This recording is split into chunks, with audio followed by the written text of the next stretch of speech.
Welcome, everybody. We're going to jump into some information, of course, on the crypto market. I got a lot of XRP content to go over. We're going to look at some regulations, some ETF news. We're going to look at a new price prediction by somebody building in the XRP space, $1,000 by 2030. Feels like we're getting a lot of these price predictions recently by some pretty big names. So I wanted to take a look deeper at what's going on with that, as well as answer any questions I can in this chat. We're just going to be streaming today on YouTube, so it'll probably be a little bit less of an audience, but all good. Let's go ahead and jump into it. Let's just say hello to everybody here in the chat so far. AK Scarface, what's up, man? Great to see you. Can't wait. Hope you and your wife are recovering. We are. I feel like we're still processing this, but we're back on the mend. Let's see, Christopher Bergen's here. Great to see you, man. He says, hi, XRP community. Hope everyone's doing well. Since I hope you're feeling better, as well as your wife. Appreciate that, man. Did everyone have a great weekend? Prayers for NYC. What happened in NYC? I must have not seen that. What's up, Chipper? Good to see you. Wow, everyone just popped in. Just Maui's here. We got Ariana here keeping the chat safe. Great to see you. Svetra's here. Great to see you, Svetra. The big shrimp. What's up? Casper, great to see you. Mikkel, great to see you. Mira, great to see you. If I said any of your names wrong, I do apologize. Lolo G, what's up, Lolo G? Oli, what's up, James Ramsey from UK? I see you, brother. How's it going? Joanne Graham, hola, she says. What's up? Nice to see you. Lewis is here. Great to see you, Lewis. Keep it up, XRP Army. We're going to get into a lot of that information. All right, let's just jump on into it. I know everyone's here for information and news. Let me just pull up some coin market cap information here to see where the market is currently, and we'll get into like all of the all of the juicy details. Hold on. Let me why didn't that work out too well here? There we go. Let's get coin market cap going. Boom, right here. All right. Let's just see where we're at here. So Bitcoin, basically 117,000. I feel like much hasn't changed the last few days. I mean, we're here on Friday, and I think the price was just about the same thing. Ethereum's at 3,781. XRP's at $3.12, cooling off about 11.92% over the last 7 days. BNB is at $800. Who is buying BNB? I don't understand it. Crazy. Solana's at $181. Great to see Solana. Tron at 33 cents here. ADA's at 78 cents, down 12%. Sui's down 4% at 381. Stellar's at 41 cents. Chainlink, $17 here. It's pretty juicy. Shiba Inu down 14%. Rough Shiba Inu. Still about a 7.7 billion market cap. Uniswap's about 6.4 billion. It's about down 4% right now. So it kind of feels like we're in this, we just had a good pump and we're cooling off a bit, and people are taking some profits. People are getting into other cryptos. All good, all good. So let's go ahead and take a look at some new clips here. We're, of course, going to talk about some Bitcoin first, and then we're going to, of course, get into some XRP news. I got a bunch of, news tabs up here if you guys want to get into it, but I also want to answer some of your questions. So let's just get into a little bit of this, what's going on, what's being said out there in the public sphere, and then we'll get into some answering some of the questions here. Game for you? Is it just to buy as much Bitcoin as you can and hold it for as long as possible and never sell it? That's one of the goals, yes. But I think what makes us different than a lot of these other businesses is we plan to build Bitcoin products as well. I mean, the founding group is Tether and myself. I founded and lead Strike, is one of the bigger Bitcoin financial services firms in the world. Tether obviously is one of the most impressive companies in the history of humanity, but specifically in building massive cash flows within the space. So Paulo and I, before we were CEOs, we were engineers.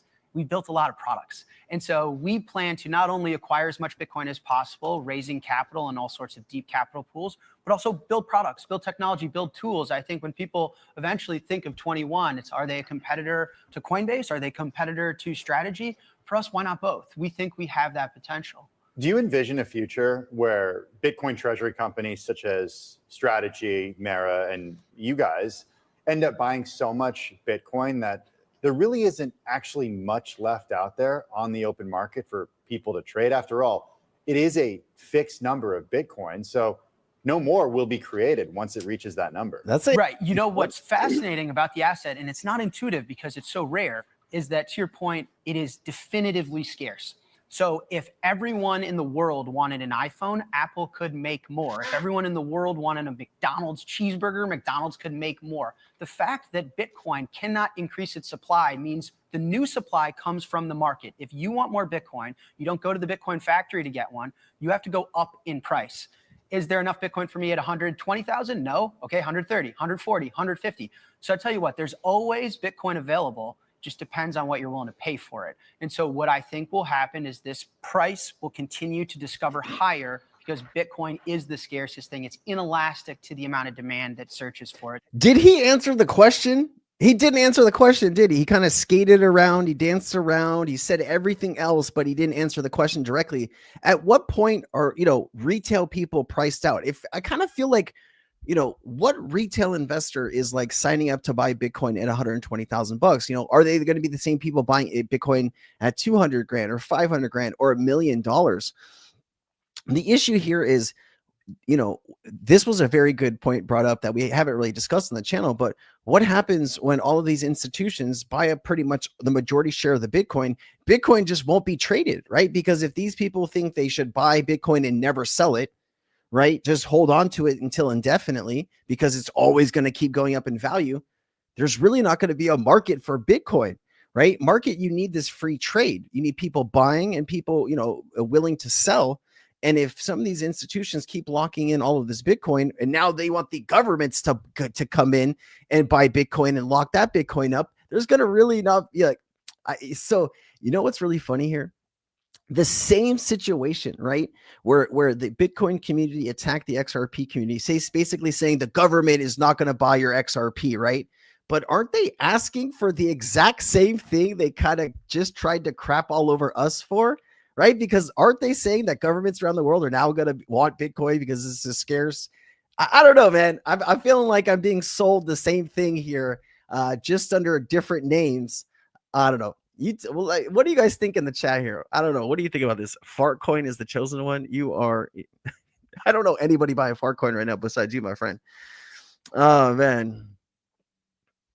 Yeah, Oscar, he pops in every now and then. I'm trying to get him narrowed down on coming in here a little bit more, or vice versa. Maybe I can go into his channel and talk to his audience. But we're still working on that, man. We're still working on that. Let's see here. Sensei, that post you had on Twitter with the XRP partners versus the BYC partners, that was good.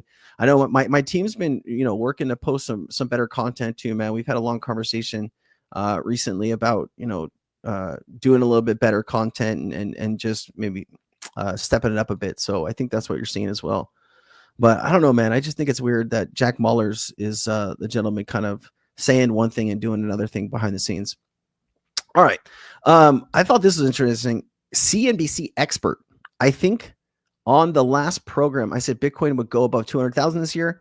I still not only believe that, I think it's higher. So damn, spicy. Let's play this. I view the investment in First Bitcoin as being the S&P 500 of the future. I've said it repeatedly. I'll continue to say it. In a world where AI disrupts all businesses, every single business will be disrupted by artificial intelligence as we go forward.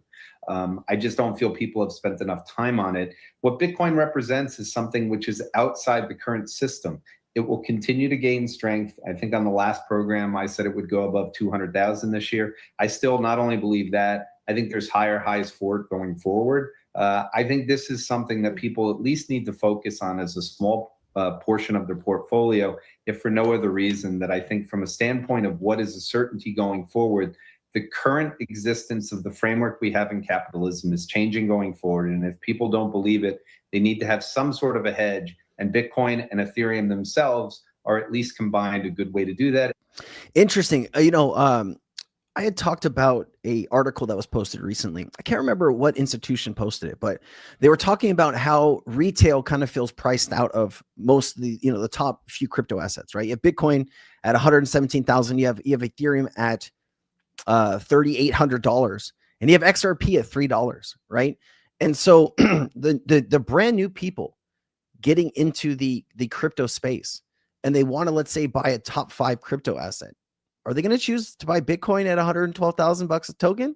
They can choose Ethereum at 3,800, or are they going to buy a ton more XRP at a much lower price? start to wonder, that kind of makes sense, right? All right. As you can see, I'm still trying to get over this thing. Holy crap. So this was a clip that has been going around the Twitter sphere the last 24 hours. This was from an 8-minute video. I watched the full 8 minutes. Of course, I was looking for the part where he's talking about XRP. That only happened to it was like 5 minutes and 40 seconds or 6 minutes into the whole clip. But people are taking smaller clips of this and putting it on. So this is kind of more easily to digest. Let me play this clip for you. First, let me tell you who this person is. Hold on. Because I did research on this and I want to just break this down for you. I'm sure some of you watched my recent video on this, but it's worth noting who this guy saying this is. Before I play the clip, let me just show you this real quick. So the guy's name who's going to be speaking here is Dom Kwok. He's a co-founder of EasyA. His background is, check this out. He's graduated cum laude at Wharton School of University, Pennsylvania. All right. And he was both a Joseph Wharton and Benjamin Franklin scholar. He previously worked at Blackstone Group and was part of an early team of cloud kitchens founded by Uber's Travis Kalanick. I don't know who that person is. My bad. He is known for his visionary entrepreneur in Web3 in the blockchain space. Okay. So this guy is not stupid, right? This guy is very, very well educated. He's probably smarter than, 90% of the globe, maybe 95% of the globe. And so to hear him say these things about XRP, you start to wonder, like, is this either A, does he truly believe this in his heart and soul? Or B, is he, trying to get some eyes on his company? I think both can be true at the same time, but here, I'll play the clip. I'll let you decide. We'll talk about it. It's heading to $1,000 by 2030. So for me, I think it's the first time I'll say it, but I think XRP is heading to $1,000 by 2030. So for me, it's a super important project, and actually probably one of the most important projects out there at the moment. Number one, I think if we're talking about XRP, if we're talking about XLM as well, Stellar, Ripple, what they're doing in the space, really neither of them have yet had a DeFi summer or DeFi revolution. We've seen it with Ethereum, which took its market cap into the hundreds of billions. We're looking at Stellar, we're looking at XRP as well, which really have market caps of around 150 billion, still sitting on the 200 billion, and they haven't had that DeFi moment. I haven't had a chance to I woke up a little late today, and I didn't have a chance to scroll through all the comments on this video. But what are you guys thinking about this? Trump is giving us all $600. Is he? Is this for what? Is this like COVID round 2 money, or what's the $600 for?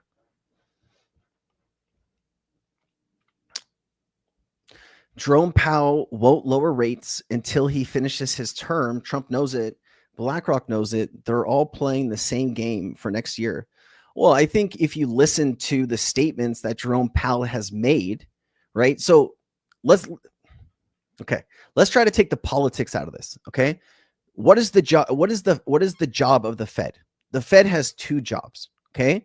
One is keep inflation close or at 2%, right? And one is unemployment. Okay.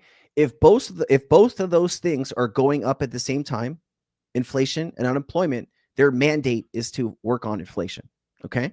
Now, Jerome Powell has come out and said, now you might not take him at his word, but this is what he has communicated to the public. He's answered a lot of these questions.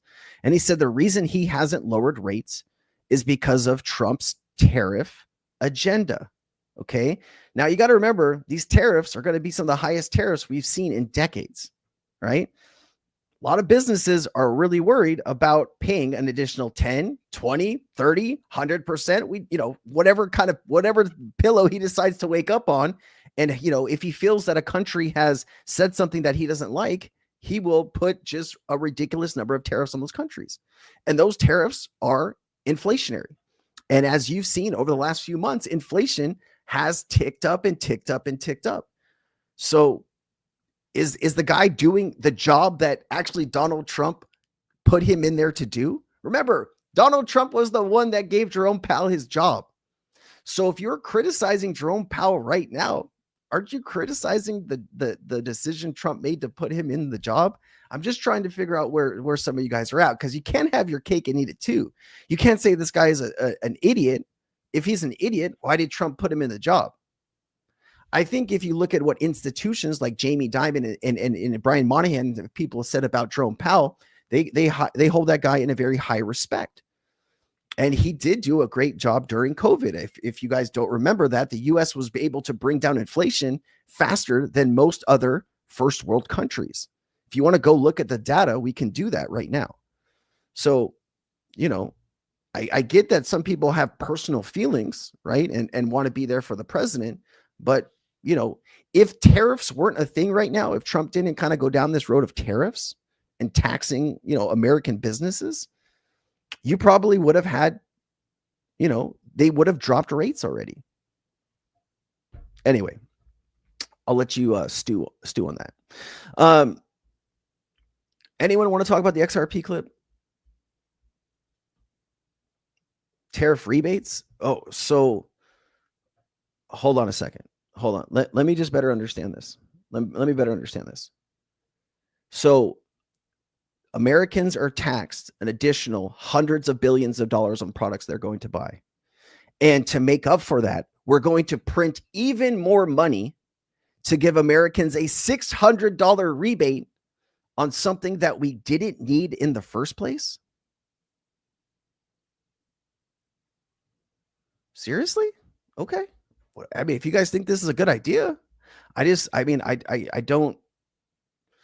I'm not on the same, I guess me and you think differently about this subject, but it's okay to think differently than somebody else, right? Like if you start thinking the same way as, like, if you're watching content and the person is telling you stuff that you agree every single thing with that person is saying, you're probably not growing in your opinion of anything. So it's good to have these discussions and these conversations, but it's also good to let's talk about accurate information when we are talking about the Jerome Powell situation. Okay.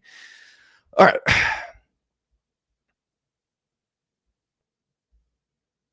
I don't think Trump knows who pays the tariffs. And like, we're not going to get into all of that, but he still says it's the, foreign country that pays it. But it's actually, when it gets imported into the United States, the company that's importing those goods from those countries is paying the tariff. So like, if it's what's something I saw recently about tariffs that didn't make sense, right? U.S. manufacturers of cars, right?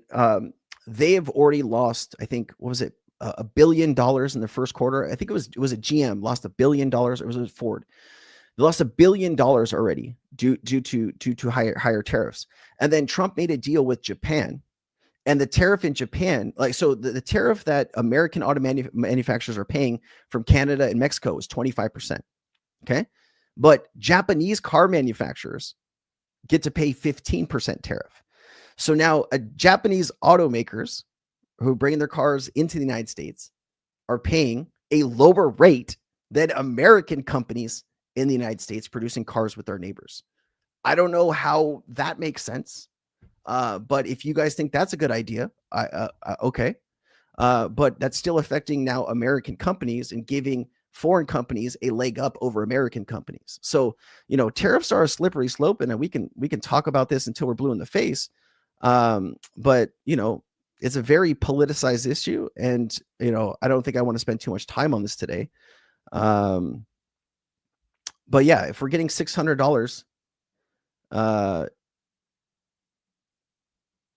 well, politics are removed. We don't talk about politics, right? But somebody brought up tariffs, and somebody brought up the Fed, and somebody brought up this $600 credit that I hadn't heard about. And so to talk about those three things that people wanted to talk about in the chat, we had to go and understand all of this stuff that's happening. Now, if you don't want to look at this information because, it maybe shines people in a bad light, I get that. I understand. But if we're going to have an educated conversation about all this, shouldn't we look at the facts of what's happening so we can better go about and talking about this? I think I've been extremely fair on both sides of this, right? if you think that I'm being unfair, there's nothing that I can do. I mean, if you really want to like set shit off, we could talk about the Epstein files. I don't think you want to talk about the Epstein files, right? So like, let's just calm down. Let's take a breather. Let's continue this. I mean, I wanted to talk about the XRP stuff, but everyone just goes and crazy about the other stuff. So, all right, let's continue. All right. Tomorrow, the first White House crypto report will be released, which will announce its current holdings. So, interesting information I've seen recently about this. The U.S. hasn't been able to do a full audit of actually the crypto it owns. And I heard recently that the U.S. doesn't have 200,000 Bitcoin, that it only has like 20,000. Has anyone else heard that? It looks like we're going to get a report in the next maybe day or two about this information that could shine some light on this. The Trump administration is expected to release its first national crypto stockpile report on Wednesday stateside, detailing the structure and contents of the government's digital assets. This includes holdings under the Strategic Bitcoin Reserve and the U.S. Digital Asset Stockpile, which consists of cryptocurrencies seized through legal enforcement actions. Investors are eager to know how much Bitcoin the U.S. government actually owns. The report could also recommend national security and banking access reforms for crypto firms. We're back with Jordy Visser. The Trump administration is expected to release. All right, hold on. I'm just looking at this information on this $600 credit here that somebody brought up. I just want to better understand this, like what this is, So this was announced today, it looks like. Okay. As there's currently no automatic $600 credit for U.S. citizens directly from the Trump administration as of July 29, 2025. However, are important recent developments and proposals related to a $600 payment. Proposal for $600 tariff rebate. I guess Senator Josh Hawley introduced legislation in 2025 that would provide American families a one-time rebate check, $600 per adult. Oh, wow. And funded by the federal tariff revenues. Okay. I get this, but listen, look what the suggestion is. Okay. Right. Americans are paying. Okay. So like regardless if, the company itself is going to take less profits and eat the tariffs. I think we've seen companies like Walmart and Target basically come out and say that they're not able to fully eat all of this stuff. Okay. So Americans are paying more for certain things and from certain countries. And we're going to see how all this plays out over the next, I think it was August 1st, right? Is the next date that the tariffs are pushed to. But they want to give you $600 per adult in your family, and a family of four could receive $2,400, and they are going to pay this out of the tariffs that people, companies are paying to import the goods. Very interesting, right? Very interesting. But at least this proposal, it doesn't sound like they're going to be printing more money, because I think that's what a large swath of people don't agree with. Is overspending. So interesting. So no word officially yet on the $600, guys. I just want to be very clear about that. All right, man, that was spicy. Let's see. Will Jones says XRP shock supply, volume, liquidity, demand associated with adoption, interbank settlement, CBDC cross-border payments, institutional use, including spot ETF approvals, Genius Act to drive XRP. Will Jones, thank you so much for the donation to the channel. Luna really does. Thank you, man. Let's do this. Let's talk about. I mean, we can cover most of all of what you're asking about here. In the next few seconds here. So, we did a video recently about XRP supply. Okay, and XRP supply on exchanges. There's roughly about 3.5 billion XRP on exchanges available in some of these order books. Okay. So, if we woke up tomorrow and, there was a piece of news or there was some crazy institutional demand for that remaining XRP, that could cause a huge price spike for XRP. It could be momentarily, but it could also, be, something that lasts longer than just maybe a few seconds or a few minutes on a chart. Volume and liquidity has been going up across, XRP and as well as RLUSD. I saw RLUSD volume recently over $2 billion in a day, which is pretty juicy. Remember, Hidden Road, Ripple's acquisition, they process 10 billion a day, 3.5 trillion a year. Okay, and Ripple's team had said that they are going to want to use, right, RLUSD on the XRP ledger to process that value. So if you can imagine the volume we kind of currently have right now, an additional 10 billion, and then whatever else volume is on RLUSD, things can get pretty spicy pretty quickly. Now, of course, RLUSD on the XRP ledger does use XRP for gas, but on Ethereum, it would use Ethereum. Interbank settlement, obviously, banks, there are banks that have mentioned they've been using Ripple, like RippleNet and on-demand liquidity for quite some time. Bank of America is one of those banks that has been working with Ripple for years on all of this stuff. And there's, a list of hundreds of other institutions that seem to be interested in using something greater than or better than Swift. Okay. We're talking about CBDCs, cross-border payments. So we haven't had a lot of information about CBDCs recently. Now, the ECB has been moving forward with their CBDC deployment. Now, we should get an update in October about this. I think they needed to update some laws about it. The real question is, will XRP be the technology? Will Ripple be the company that the ECB works with to put that out on a private ledger? I think that's still undetermined. You do have countries like France who have, come out and said in multiple reports that they believe XRP, the XRP ledger is probably the best technology for central bank digital currency. And so if France has a voice in this discussion, that could play well into our hands, but we really don't know. Like, they've tested R3, they've tested some Ethereum-like products. So it's really impossible to say, is the ECB going to pick the XRP ledger? We can hope, we can dream, but it's not certain. Okay. ETF spot approvals. I just did a ton of research on this the last, few days. And I was doing a video recently about the demand in Canada. And so in the first few weeks in Canada, they saw over 100 million US dollars in demand for spot XRP ETFs.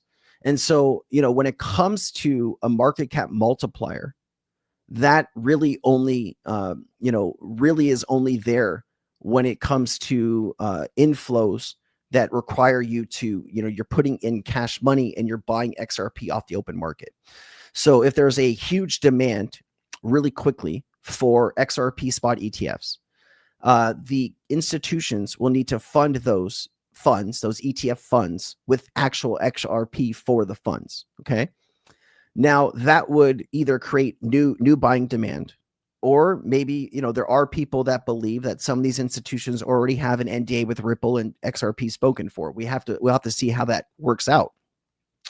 But, you're looking anywhere from 100x multiplier to 600x multiplier on every dollar that comes into those spot ETFs. If you get $10 billion at a 500x multiplier, you're at a $5 trillion market cap in a blink of an eye. So, there is points where that market cap multiplier won't be 500. It'll go down to, 100, and then it'll go down to like 50 or something like that. And I think, as more liquidity goes into these ecosystems, it'll get closer to an even. But even Bitcoin, when we did the research on Bitcoin recently, we saw that it still has a 70x multiplier right now. So, at a $2.5 trillion market cap. So, ETF can play a vital role in the increased price for XRP. Thank you, Will Jones. I appreciate you. OSW, appreciate you. Thank you, Sensei, for addressing the comment. It's important and does relate to the price of XRP.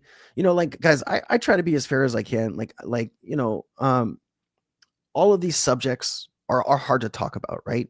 And when we're talking about tariffs and we're talking about the Fed, and we're talking about all this stuff, I'm just trying to give you the facts as I know them, right? I don't know every single thing, But if I try to understand a subject, I at least spend as much time as I can on this particular subject, knowing what I'm talking about, so I can at least have an educated conversation with you. And maybe not all of my personal beliefs line up with your personal beliefs. A lot of it's who we grew up around, right? What state or city we grew up in, right? What information have we taken in? Who do we follow? What's important in our lives? These are all things that can solidify who you are as a person. And I think I know that some of my views can be sound crazy to you, but this is the stuff that I know, and this is the stuff that I believe. And if you come here, just know that I'm going to tell you how I know it. I'm not going to change my answer so I can make a special group of people feel a certain way, right? And I hope you would respect me for that. Let's just move on past this, okay? I hope that's fair enough. Let's see here. We got Chad Hani says, Aloha Sensei, was in Oahu all week last week. We got to get together and this barbecue bash reality. Listen, speaking of a barbecue bash reality, I was invited to a barbecue over the weekend. There's a few fans of the channel. Wanted to thank Richard. I want to thank Jordan. I want to thank his wife Jennifer for having me and my wife over. We went to a barbecue on Sunday. We had no idea what to expect. I didn't know like how old these people were or what they look like or anything. I was invited to a barbecue. The people have been in the chat for 6 to 12 months and been very kind to me and donations to Luna and things like that. And I wanted to, show up. I didn't know where the night was going to take me. But I had one of the best times I've had in a long time. And, I didn't know. I thought it was just going to be like myself, my wife, Thaisa, and, 3 other people. And they invited some of their friends over. And, it was incredible to me. I felt like I made like 12 new friends after that barbecue. And, we had a great conversation about the crypto market and XRP. And, I learned a lot of some other things we talked about, and it was a special night for me. And, I just want to say that, I know that each one of you spend countless hours a week with time with me and watching my content. And I don't know everything about you, but I do appreciate your time more than anything. And, it means the world to me that you decide to spend this time with me. And I don't take that lightly. And if you would ask my wife or my mom or my dad, they can tell you that, I overwork myself a lot because I want to give you the best possible information in every single video I can do. And that means more to me than even, taking some personal time to just not think about crypto. And, you all mean a lot to me. So Hani, if you can, send me an email, we can try to work something out here. But yeah, send me an email. The email should be in the description of the video and we'll see what we can do, man. Thank you so much. Oh, Mr. Spader, appreciate you. Mr. Spader 007. 007 was one of my favorite video games as a kid. N64 007. Does anyone remember? Oh my God. I used to, so just, this doesn't involve crypto, but I don't know how old I was, maybe like 12 or 13 or something. My parents gave me a, 13-inch VCR TV, right? That had a handle on the back of it. You could kind of carry it around. This is when TVs were thick, and I used to like carry that thing around with my N64 so I could play anybody, anytime, anywhere. And those were some good times. Thank you you kind of reminded me of that with your name. So I appreciate you. Man, I know there's a lot of people that love Zeebic, and there's a lot of people that have questions for Zeebic, and that it's a very complicated subject on this channel. And one of my community members, I don't know if I need to say his name. If he wants to make himself known, he can do that.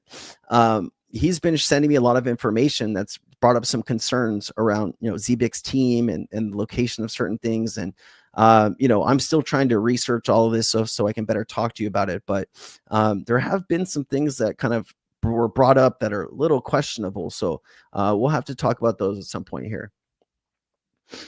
You're late, Shane. You're good, man. You're good. We're just hanging out. We're just talking.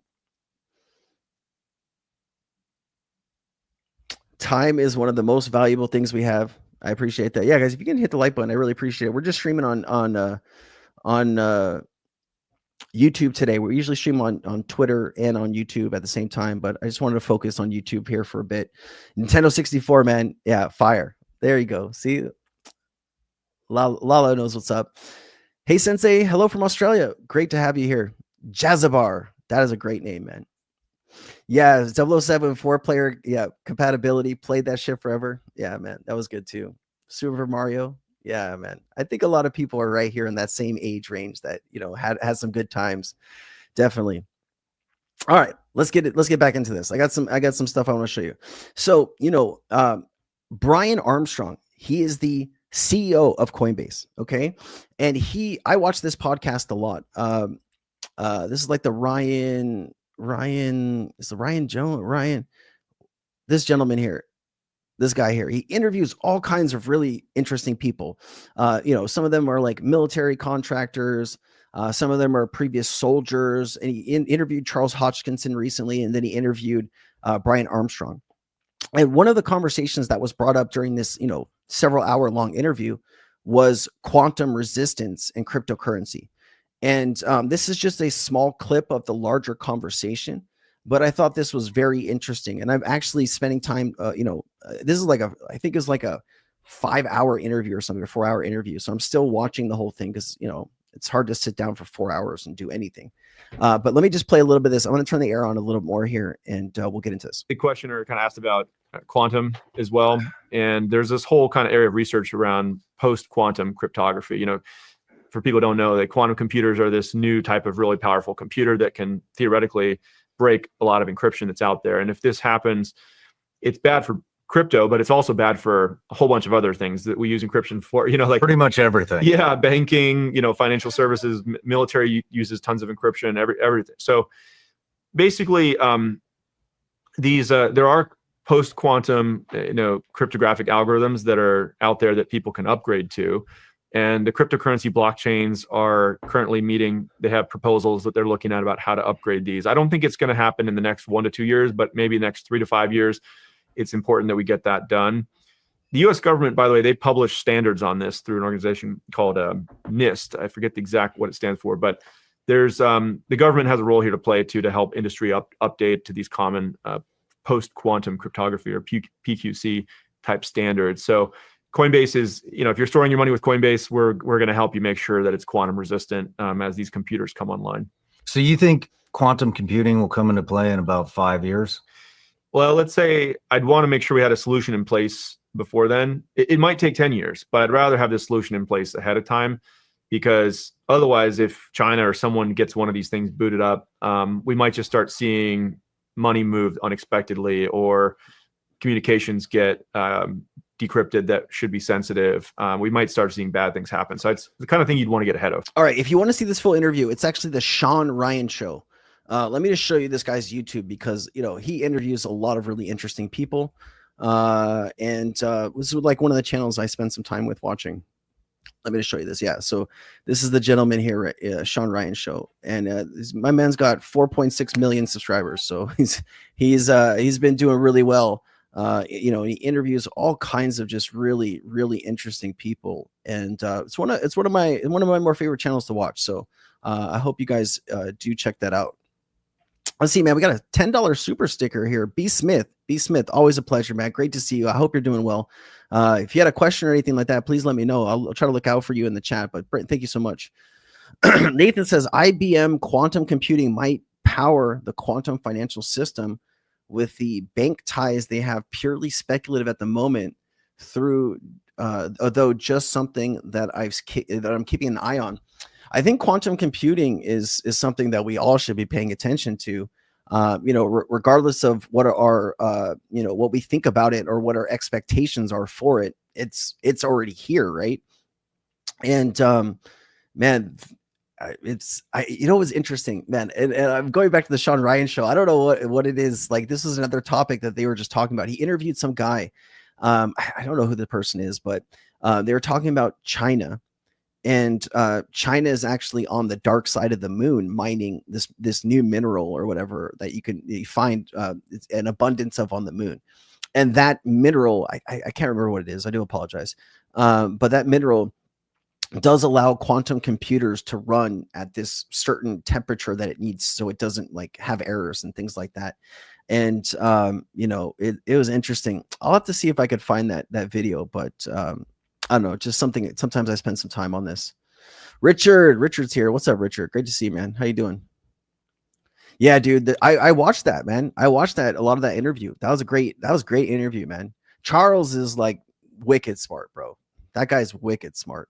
I feel like Charles Hutchinson and David Schwartz, like if they were like, if they just sat and talked for hours, I think I would be very interested to listen. I might not follow like, half of what they are saying, but it's really unique to hear some of these people. Yeah, man, like I think he didn't he give Brian Armstrong a free gun, like a free Sig Sauer or something? It was pretty cool looking. He gave him at the beginning of the interview. I started watching it last night. I was trying to go to bed. It's so difficult, man. Like at nighttime when the TV goes off and like I don't have my phone in my hand, my brain is just racing a million miles a minute. And like, I'm thinking about like videos, I'm thinking about research, I'm thinking about, all of these things. And like, I have such a hard time shutting down at nighttime. And like, I'll start like talking, to my wife, about, something. And she's like, okay, it's time to, cause she knows if I get revved up, I'll just be up all night, and it's just funny, man. It's just funny. It says, Steven says, hi from the UK. Any info on the 300 plus institutions planning to coordinate with from Swift to the XRP ledger? So Steven, I think you're talking about here, unless there's something new that I've missed, is, Ripple Net's customers are about 300 institutions. And now that we're getting to the point where crypto regulation and stablecoin regulation are going to be a thing here in the United States, that some of these institutions that were waiting for this clarity, like what are they going to decide to do? And actually, I recorded a video earlier today where this randomly came up in the middle of the conversation. And so, is there a date set that all of this is going to happen? I don't know. I don't think so. But there are people that talk about like a flip of the switch moment and things like that. And that's what I believe that they're talking about here. It's just a sudden demand for the use of the XRP token. But, speaking larger about blockchain and stablecoins, okay? Now you have to understand that the SWIFT system has been around for the last 50 years. And that's been really important for, people just to be able to move money. People can't always get on an airplane with a suitcase of cash or, $1,000 or $500 and get it to their loved one. They have to rely on these, very outdated, antiquated systems that are very slow and costly. Now, Swift over the last few years, they've realized that, oh shit, Ripple can pretty much replace our whole business model. We need to do something. And so Swift did make some upgrades with Swift GPI. And I think like 90% of the payments happen. Hold on, let me just look this up for you 1 second. I think it's 90% of the payments happen within the first hour, but let me just figure this out real quick. Swift, Swift GPI payments happen at what scale?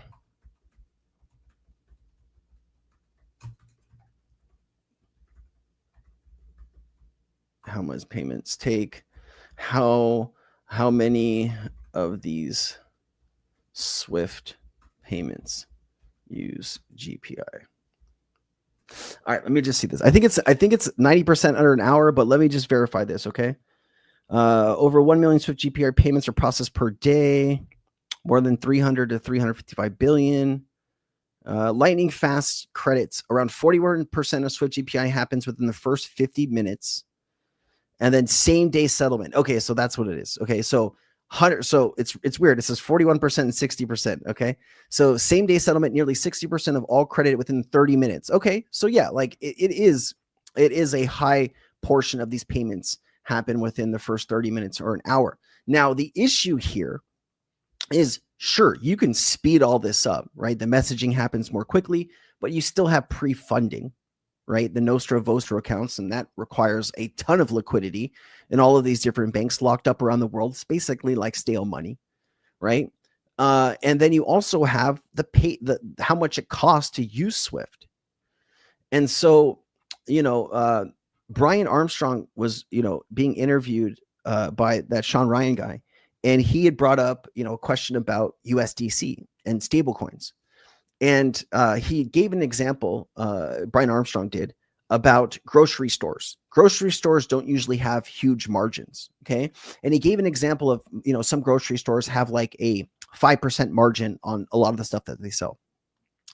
And then when you're talking about, these credit card charges, Visa, MasterCard, Amex is actually a little higher, but these are about 3%, okay? And I know, no matter who you are, you've gone into a gas station or a liquor store or someplace, and they're like, you got to spend $10 or $15 or we're going to charge you 3%. Or sometimes they still charge you 3% regardless, okay? Now, what if you could get rid of that 3%? What if that 3% didn't exist, right? What if that was a penny or half a penny or a quarter of a penny, right?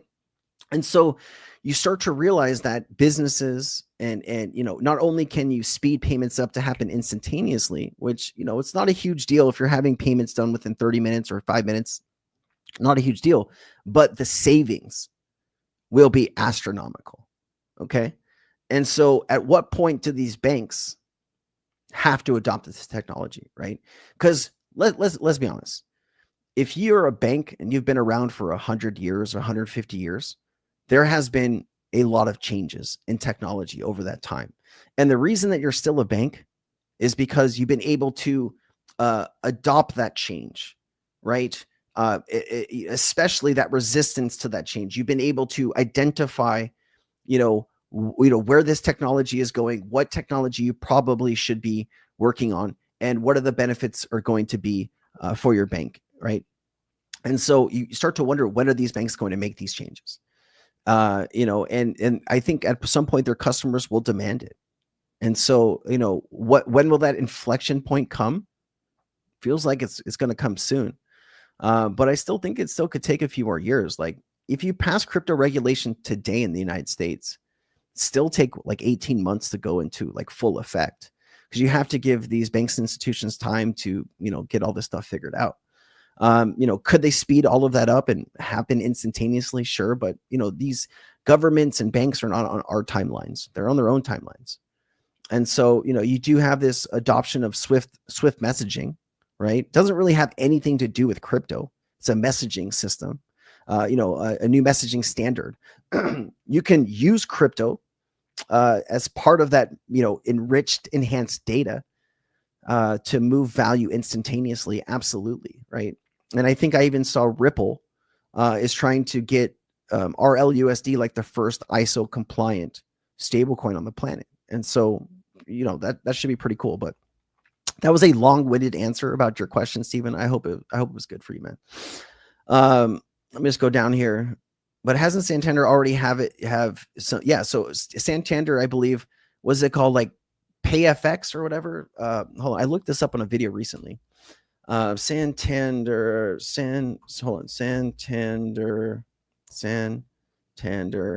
and Ripple partnership.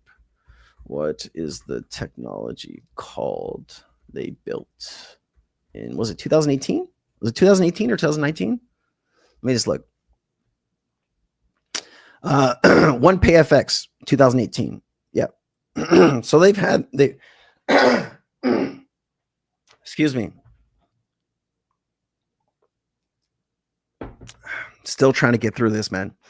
But yeah, it's what you're talking about is right here. Let me just pull this up on the screen here.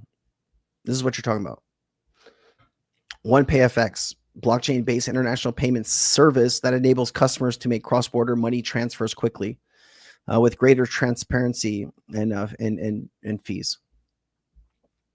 They have already built that, yeah, and they have been using it. We don't know how much they've been using it though. Papa likes Ethereum. puff pass. No, I don't.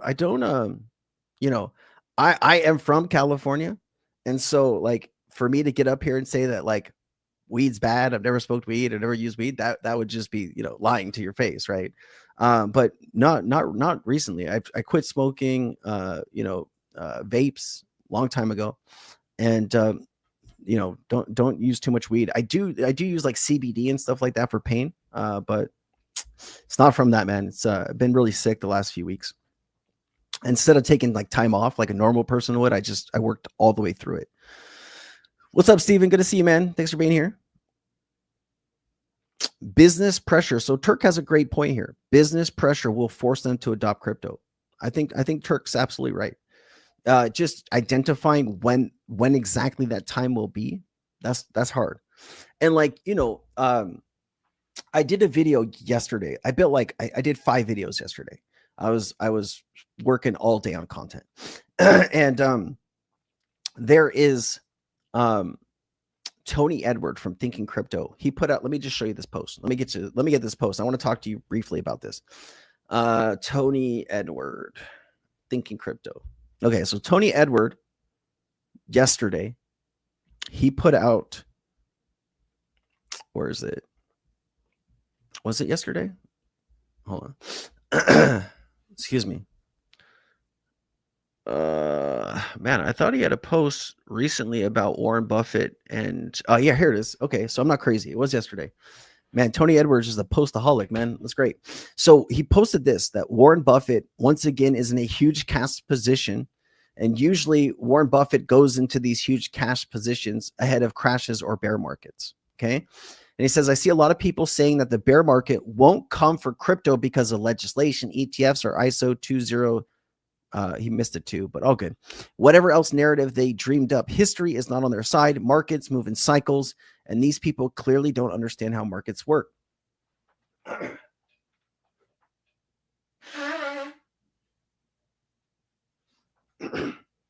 So I did a video about this, and what I wanted to identify was, you know, are we still in a 4-year cycle? That was one of the questions. And then when is the top? When will be the top of the 2024-2025 bull market? And so this video will probably come out maybe like Sunday or something. I don't know. You know, there was other news that was more important than getting this video out right away. And so, but I get into all of the information around. I looked at the past 3 bull markets. And of course, you know, we don't have data from everyone on every token because some of these tokens didn't exist, you know, in 2012 or 2013. But we have a lot of data that we can look at. And so, like last bull cycle, the top for Bitcoin and Ethereum happened on the same day, believe it or not. It happened on November 10th. That was the top of the market. And I think for XRP, I do apologize. I don't have all of this stuff like freshly memorized, but I think XRP was January of 2022. I'd have to go back and look at it. But if you're interested in that topic to better understand market cycles, that was a good video that I put a lot of time into yesterday. So that'll come out. Oh shoot, you know, I keep thinking it's Friday today, so I said Sunday. It'll probably come out later this week, maybe Thursday or Friday, maybe like Thursday. Thursday is kind of a slower day, so I'll put that out. Let's see here. Stuart says they not daft. They need to join tokenization. Yeah, I mean, I think tokenization does unlock a lot of value to be moved across the planet very quickly. Creating, you know, digital IOUs. And so we'll have to see how that goes, man. What happened? Congratulations to Shane. What does Shane say? Oh, Chris Theodore's here, man. Great to see you, dude. What's up, Chris? Crypto. Great to see you, man. Missed you, brother. Man, I wonder what happened with Shane. Shane Casey. Ethereum doesn't have means to liquidate and move money like XRP. I mean, I guess we'll have to see, man. Sensei, do you have any experience with leverage trading? Do you have any advice for newbies? Doug, I don't leverage trade. No, I don't. There is somebody in my community that does leverage trade, though. That's like his full-time job is leverage trading. And he actually puts out like his plays. His name's Bitcoin Wizard. And he actually, I think he just had a really successful 300% gain on some crypto on Bybit called Ghost. But he's doing what you're asking. Yes. And he's putting what he, like the trades that he's taking and like, where he plans on taking profit, all that stuff. He is putting that into the community. I don't personally touch leverage trading. I think leverage trading can be, extremely risky. I've had a few friends that have made a lot of money and then lost everything on one trade because they went like full in. I think people need to understand that you are one person, and no matter how much money you have, you don't have as much money as institutions have. And usually people are trading against supercomputers and now AI algorithms and these types of things. And when there's a lot of like froth in the market, people get liquidated really quickly. So, those things can be scary, especially, a lot of new people come and watch this channel and people that are just, interested in buying and holding long term. And, I think talking about leverage trading could put a lot of those people in jeopardy, especially if they try to follow me into something. And if I'm wrong about something, that could be like catastrophic for people. And I couldn't deal with that amount of heartbreak and stress for people. So it is done, but it's not something I can do, man. Just be careful. Talk with a financial advisor, probably somebody that knows what they're talking about with leverage trading, and be careful, man. Hope you're careful. Let's see here. Attila here is a member of the channel, so let's go ahead and address this. Aloha. Sorry, I know it is a different subject. Have you heard about a new airdrop if you own XRP? I think it's Cardano. Yeah, you're talking about Midnight. You're talking about Midnight. Absolutely. So I don't think there's an update about Midnight, like when it's dropping. Let me just see if we can pull up anything here for you real quickly, though. All right, let's try to get your question answered. Is there any update on Midnight? Ecosystem, how to qualify, or when it will be done. Let's see here if I can find any information for you really quickly. Latest updates from today's date. Midnight and Cardano's high-profile privacy-focused sidechain with its native token Night central to one of the crypto's largest and most inclusive airdrops to date. Here's what we know. Snapshot and claim portal eligibility snapshot for Midnight. Glacier drop was taken on June 11, 2025. The claim portal for Night tokens is opened mid-July 2025 and will remain live for 60-day window. That's interesting. I've not really heard anything about this from like reputable sources, so I'm just hoping this is not like Binance Square and the Crypto Basic. I don't know if I would trust either one of those places with the information.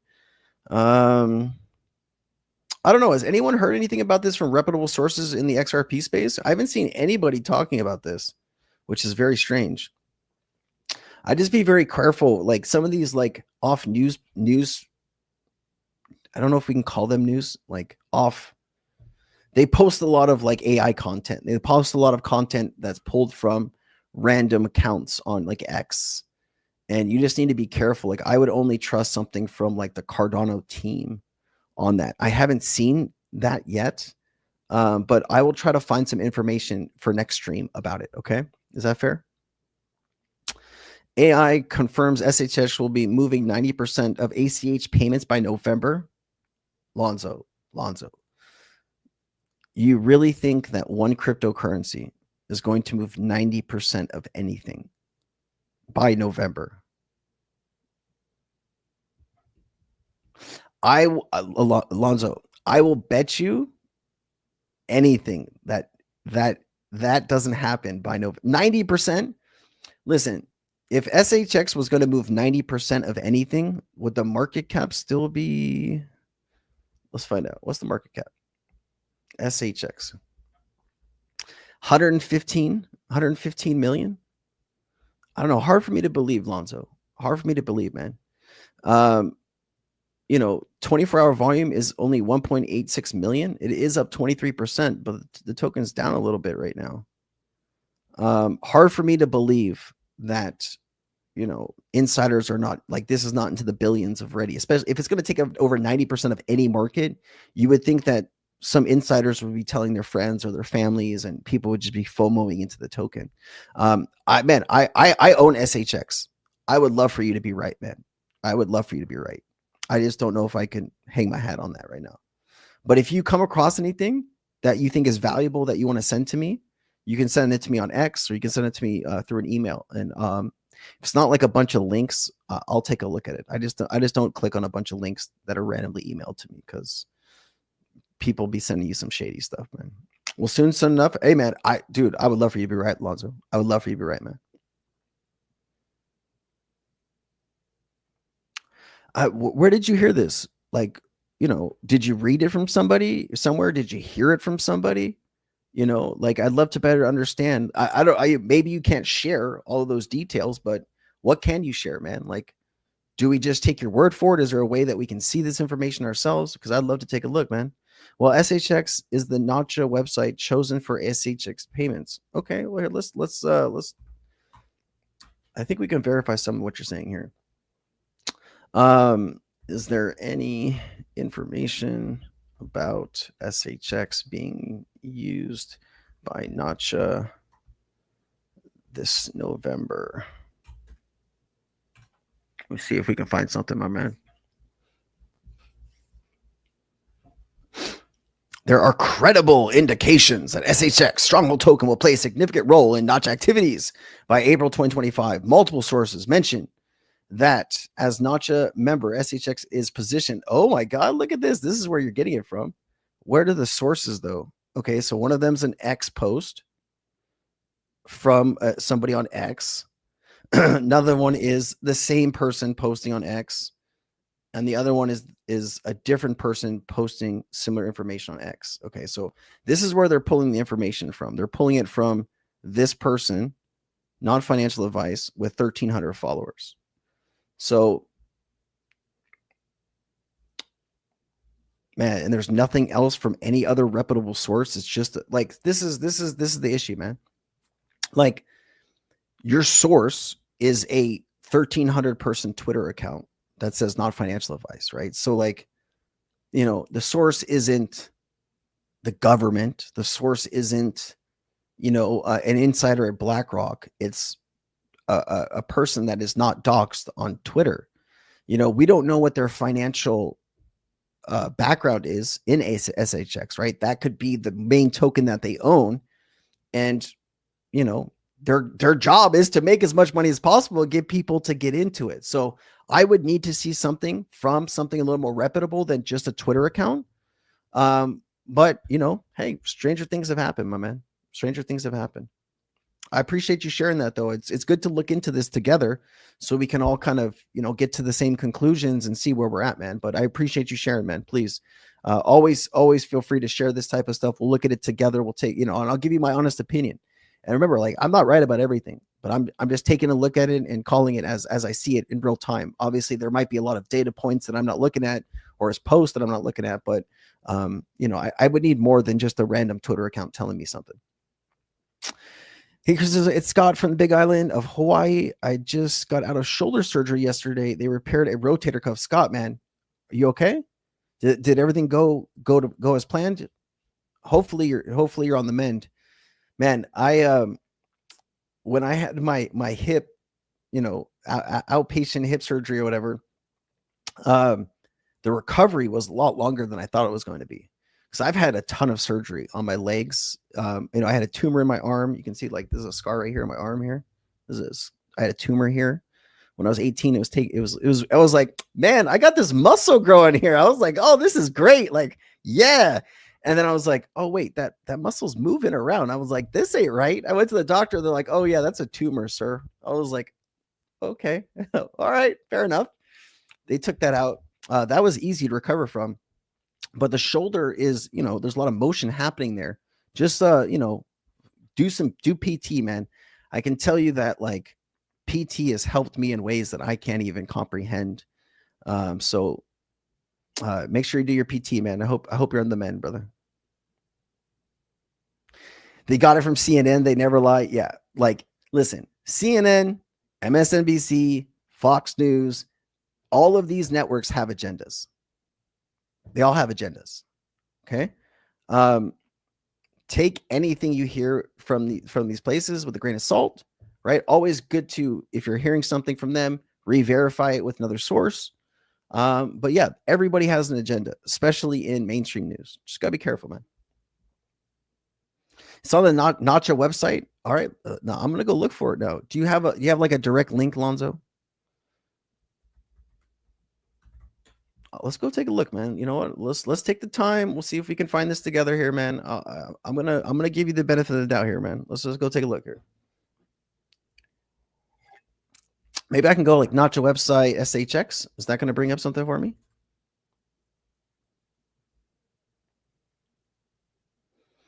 I mean, I've seen this like Nacha Alliance. Stronghold CEO and co-founder of Nacho's 2022 compliance audit. Oh, that's not helpful. Nacha operating route. This is it. This.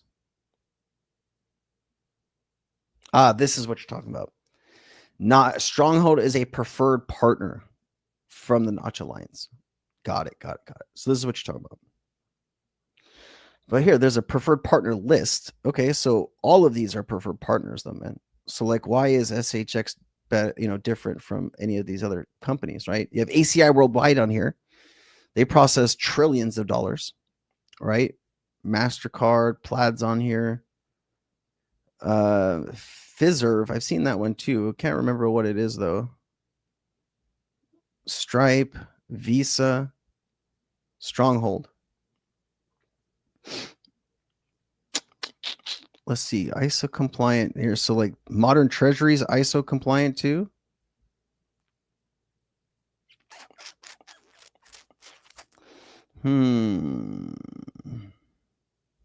Oh wait, so hold on. Let's see, ISO 20022. Let's narrow it down. So these are the only ISO 20022, and it looks like this is Treasury Management. Hey man, you could be onto something here, Lonzo. Could be something on here, man. I need to look at some more data though, for sure. But it's great to be on there.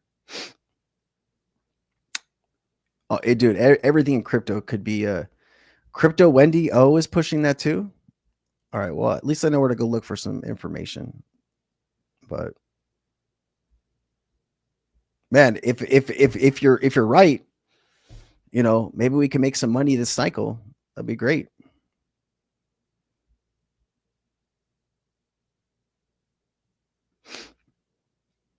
Man, you're from my hometown here almost. I went to Homestead in Cupertino. I went to De Anza College for a bit too. Hawaii is the best state in the United States by far. Listen, I've met some truly incredible people here in Hawaii, man. Truly, truly incredible people. All right, let's get back into some crypto news here, guys. I feel like we could be going down these rabbit holes all day. I've seen Digital Asset Investor posting a lot of like AI things about, XRP's price by 2030. This is now the second post in 2 days I've seen, people posting about $1,000 XRP in the next few days, next few years, excuse me. All right, here's Ada Charles Hodgkinson, the founder, talking about, Bitcoin might do a 10x, ADA will do 100x, or even 1,000x. It's crazy. Let's play this. Why don't you just convert all your ADA to Bitcoin? It's like, okay, so we can make less money as an ecosystem. You think ADA will still outperform BTC in the future? Of course, because how much farther can Bitcoin go? Maybe to 1 million. Okay, it's a 10x. ADA can go 100x, 1,000x over this. It's like, guys, we're not a second-class citizen. Cardano does substantially more, and because of Bitcoin DeFi, it's going to end up probably being the yield layer of Bitcoin. Man, Charles Hodgkinson making some bold claims. ADA just reclaimed a key support level with strong buying volume. If it holds at this level, the price could push up to $1.19, a major resistance zone. This move shows strength, but buyers need to stay active for the rally to continue. Let me see here. I did want to get into some other information here. It looks like eToro's making some moves to eToro to launch tokenized US stocks on Ethereum blockchain, aiming to be 24/7 trading and DeFi capable. That's pretty cool. This is interesting. Says Ray Dalio recommends 15% in Bitcoin and gold, but Rice Delman suggests a bolder move of 40% in Bitcoin and other cryptocurrencies. Imagine you showing up to, your financial advisor and they're like, hey, I know before I told you maybe you should put like 1% of your portfolio into crypto assets. Imagine people starting to say 10%, 20%, 40% of your assets into crypto. It's crazy. I said most mere mortals allocate 1% to Bitcoin. And the reason that I said that is that back in 2021, even though Bitcoin was at that point 10 years old, we didn't know what its future was. It was a highly aggressive speculative bet. And my attitude was the outperformance potential was there, but so were the risks. That was 2021. You fast forward now to 2025, just 4 years later, and what do we discover? We have an administration that is completely supportive of crypto. We also, by extension of this new paradigm in Washington, we now have the opportunity for TradFi. We're seeing for the first time ever, banks and brokerage firms are allowed to trade and custody crypto. They've never been able to do that before. So it's a massive change that you're going to see by Wall Street engaging in this asset class in a brand new way. I'm anticipating we're going to see trillions of dollars flowing into this asset class over the next 4 years. It's going to put Bitcoin at $500,000 by the end of the decade, in my view. You are now saying that folks should be allocating 10 to 40% of their portfolio to crypto. I'm arguing if you're a conservative investor, 10%, moderate, 25%, and if you're an aggressive investor, 40%. There you go, man. There you go. Some people in the crypto market have way more than 40% though, right? Like some people are just all in on crypto. SharpLink Gaming purchased 77,209 ETH last week, raising total holdings to 438,190 ETH. So, these new treasury companies being set up to buy the cryptocurrency and create these treasuries actually are doing really well for Ethereum itself. This is why Ethereum has been pumping. There's going to be probably multiple companies that do this. And so when these companies do get serious about XRP treasuries, that is also going to help buying XRP off the open market. We did see some interesting information. Like I saw Crypto Eerie posting about Centaur getting $25 million in early investment in Ripple. I did post about a project that I am in. I posted in Cryptonaires first. This is the CEO and co-founder of Centaur X Trident. He used to be in Trident. He used to be at Coinbase, HSBC, Barclays, and UBS. This gentleman built a company or a ecosystem called Voice of the Gods. The ticker is ADM. And I just want to show you some things here. There's some people who think that this is breaking out, and that this is going to hit some pretty big numbers here over the next few months. We'll have to see how this all goes. It is a virtuals token. I just wanted to show you, this is kind of what it does. Voice of the Gods agent is designed to research new DeFi protocols and stablecoins, then create explanatory content primarily on social media platforms like X, detailing their use cases, risk, and investment potential. The agent leverages both crypto-specific valuation metrics and traditional finance perspectives to identify investment opportunities with a strong focus on yield generation over mere price appreciation. The agent also features a unique energetic Wall Street professional persona, optimistically engaged in the Web3 space. So this is just something that I have on the side too that I'm holding. This is one of the tokens that I have a pretty decent position in. I just wanted to share that with you guys, make sure that you knew about it. It does look like there's a lot of content coming out from All in Crypto about HBAR.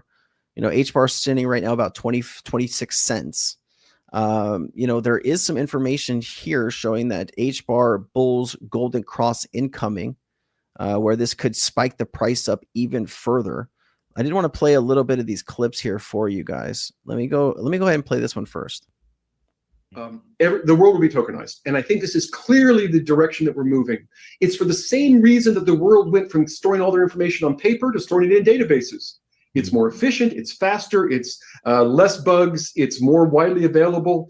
The same transition is now going to happen from databases that are okay as long as the person running the computer is honest, to ledgers where it's okay if some of them aren't honest. You can have dishonest people running a few of the computers, you're still okay. Sure. So it brings trust. It's like databases with trust is what ledgers are.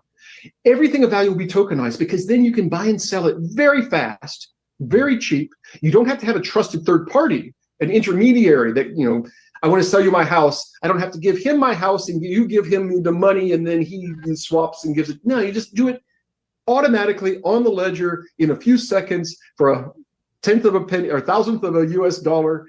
And then you can do this, and you can even create markets for things that haven't had markets. Some of these interesting carbon credit things are markets that didn't even exist. You can do even more complicated markets. So you have people like Galaxy building on top of us to help other people tokenize things you wouldn't even think about.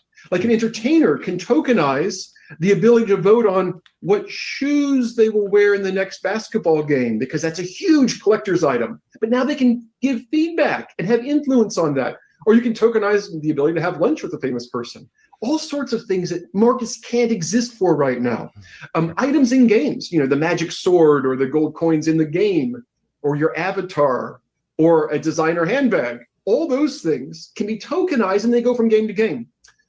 We're seeing people now tokenizing on Hedera real things.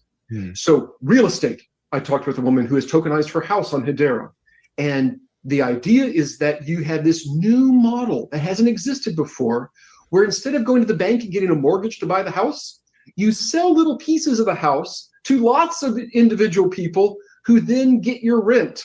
Interesting, man. There's a lot of use cases that I don't think people are thinking about that we can see coming pretty soon to crypto assets.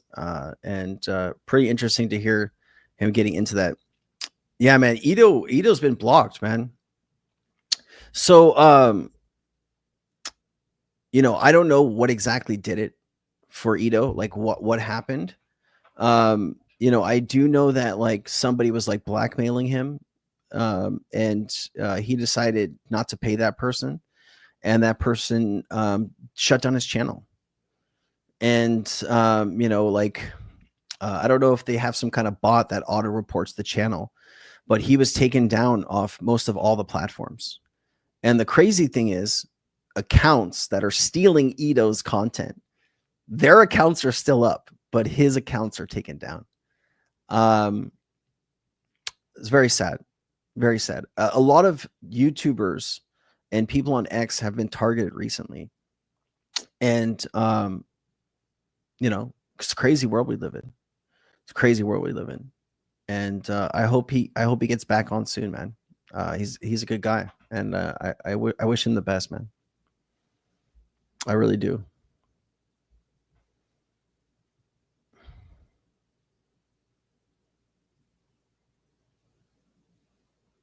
There are use cases that haven't been conceived yet. Oh, I'd imagine, man. Two Big Paws. It's a great name. I'd imagine there's a lot of stuff going on like that we haven't even conceived yet, man. But it'll all play out, I mean, there's always going to be some kind of new technology or new idea, right? That's what makes the world great. Somebody can come from absolutely nothing, have the best idea in the world, and become extremely wealthy really quickly if they execute properly. We're in a very interconnected world right now. Bold, man. Very bold to share that.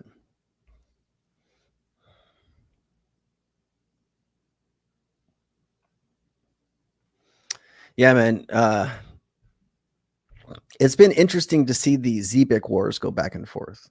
It's been pretty interesting, because there's people that feel strongly on both sides of ZBIC that are in the chat, and you guys love to talk about it.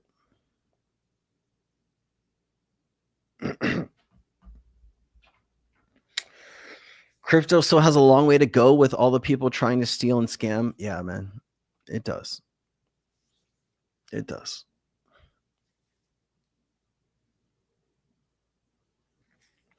Also it's like, you can report something to the SEC or whatever. They don't get back to you for a few years.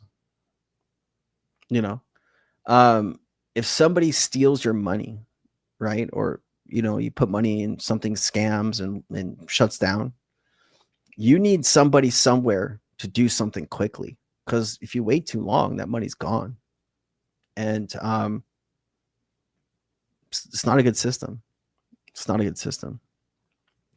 I don't have a ton of experience with the SEC. I did file something, I think it was back in 2022. They didn't contact me until 2024. I don't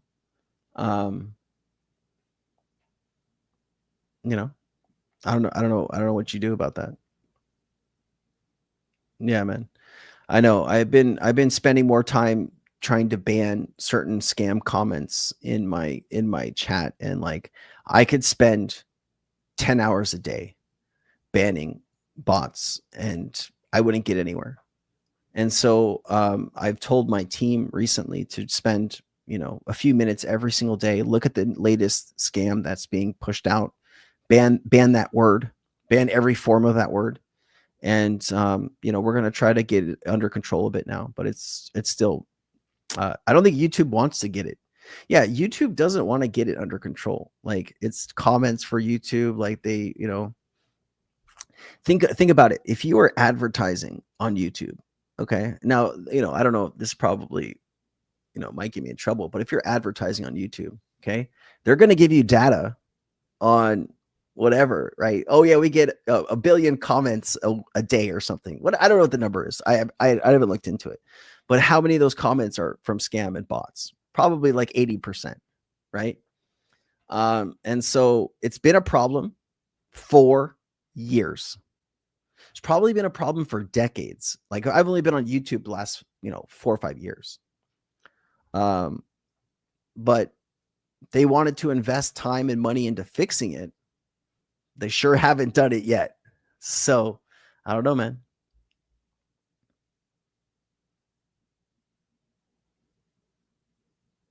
Yeah, dude.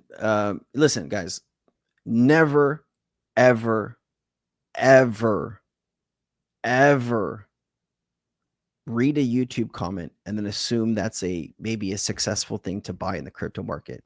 Chances are, like high chances are, it's a scam.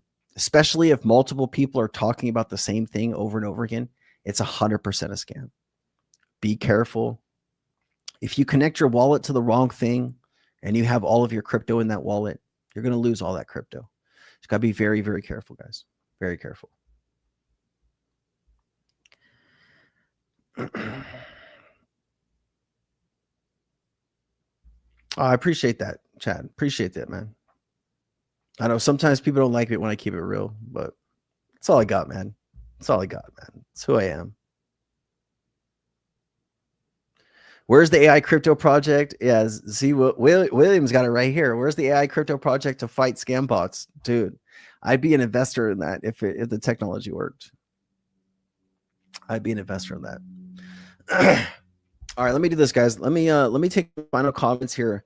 I have been trying to rest my voice some just because I this is like week 2.5 or 3 that I've been dealing with this, and I'm not quite, I know it feels and seems like I am, but I'm still not feeling right. So let me just address any more questions that you guys have, and then we'll meet back up on Friday for a fresh session. Bro, you even go into Facebook and political topics are just bots dating the arguments. Isn't that, dude? Did you see that recently in the news?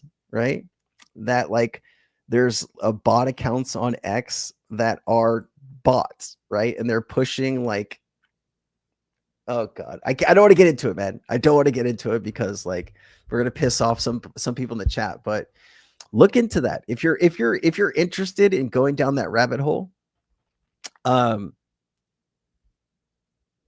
a freaking rabbit hole, man. You're gonna get lost. Later, Steven. Appreciate you, man. Take care of yourself.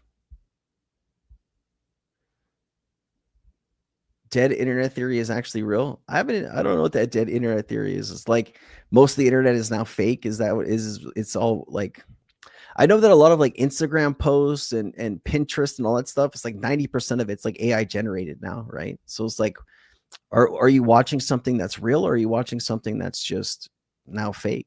And like, you know, then you start to get into the conversation. Are you in a simulation, right? I don't know, man. It could get crazy. It could get crazy.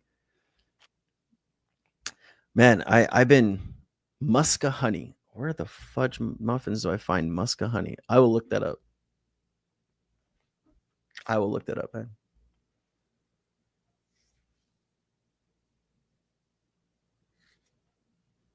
Team XRP, Tetris, man. You have a lot of people here that are Team XRP.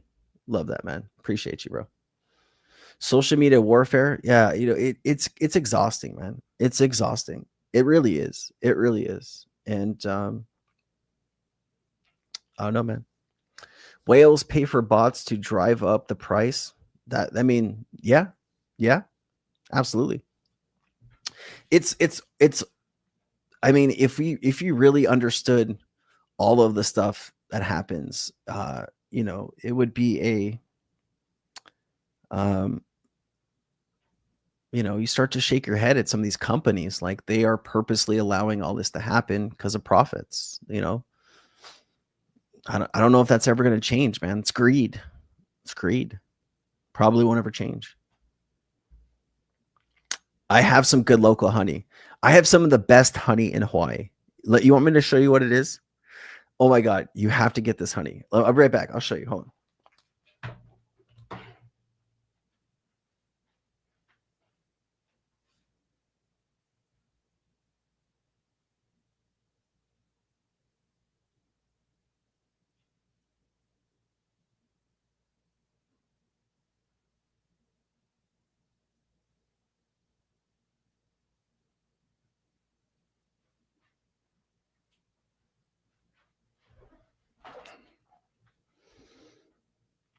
This is Kohana Provisions rum barrel aged Hawaiian honey. This is freaking top notch. There is a if you come to Hawaii, if you're on Oahu, okay, this is in, what is the other side of Eva Beach? Like you get off the H1, you can go up and under to go to Eva Beach, but you can go the other way to kind of head up towards like Fort Shafter. What is that road called? Oh man, I haven't been up there so long. I can't remember. Anyways, there is a there's a distillery. How much is this? Bro, I think this was like, I don't know, like $20 or something. Might even be more than that. Maybe it was like 30. I don't know. Like, it's the best honey I've ever had in my life. Dude, this honey is like, last time I was there, I bought like 4 or 5 of these things because it's just so good. LAX, man. Yeah, dude. I'll have to find the they do a lot of like rum and different, you know, they have these big barrels. Like you can buy a barrel of rum, like your own barrel, and distill your own barrel. And dude, like we bought one of their honeys and we took it home, and like we make trips up there like, you know, once or twice a year to grab more honey. But yeah, man, it makes me so hungry though. Appreciate you, man. Thank you, Chris. Always great to see you, man. It really is, dude. Extreme XRP, always the strongest, man. The reason XRP is the strongest is because of people like you, man. Like people that show up every day, people that are so interested in the technology. Like the XRP would not be even remotely as popular without the community behind it, man.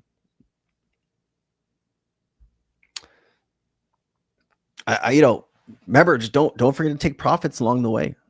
You know, it's either going to be a huge winner for people, or it's going to piss off a lot of people. You know, I don't know, man. There's some channels that put out some content that make me think twice about ZBIC, but like, I don't know. I it's really hard because anytime you question them in like Telegram, you get banned. I tried to reach out to the ZBIC team to interview somebody at ZBIC. They're not interested. There has been a lot of examples of ZBIC announcing stuff like partnerships, and then you go to look at the partnership and you're waiting for like, announcement from, Ripple or I know there was like something about Algorand. The Algorand Foundation did kind of tweet out about it. But there has been some other partnerships that people have questioned. I don't know, man. It's a little, there's more to it. I would spend a little bit more time looking into it, but there's a lot of people that are huge fans, a lot of people that made a lot of money already. So, my hats are off, man. If you can make money in this market, congratulations, man. That's great. I just, like the stuff that I've seen just makes me question a little bit more. And then when I can't get a hold of somebody, like, why wouldn't you, I'm not a very small channel, like, compared to some other channels, maybe I don't do as many views as some channels, but we still do, 2 million something views a month here. You would think like the ZBIC team would be interested to come and answer some questions for free, right? They're not interested. So I don't know. Like, I guess I'm not as popular to them as maybe I need to be. But even if I had 200,000, right, would the team come and answer my questions? I don't know, man. I don't know. Any project that doesn't have an active marketing team that is looking to get onto as many places as they can to get their message out, that's strange to me. That's weird to me. And hey, listen, I've tried to get in touch with people at Ripple. I've tried to reach out to people on Ripple through X or LinkedIn or email, and I can't get through to Ripple. But I wouldn't put Ripple and ZBIC even on the same, pedestal. Much different people, much different companies. Dude, the PayPal information is bullshit. I saw like people talking about PayPal is going to use XRP. I looked into that. That's not accurate. It's not accurate at all, man. I think there's a lot of misrepresentation of facts on X, man. It's just frustrating. Raz, what's up, dude? Great to see you, man. Hey, Robert, how you doing, mate? I got some info on Binance and Coinbase are heavily invested in ZBIC. Yeah, dude, send that to me. I want to see it, man. I want to see it. Of course, I want to see it, man. You got facts. I want to see the facts, man. Please. Thank you, brother. Yo, Sensei, greetings from Singapore. Been following you since April. Desmond, thank you so much, Desmond. Great to see you, man. Thank you for being here. Jack said, I had some Vietnamese honey in a fancy bottle like that, and it was very good as well. I had some pretty good hint of citrus flavor. You're making me hungry. Dude, I know. I'm so hungry. I did not eat lunch before this live stream, and I'm regretting that deeply. I kind of want a Jamba Juice right now, to be quite frank with you.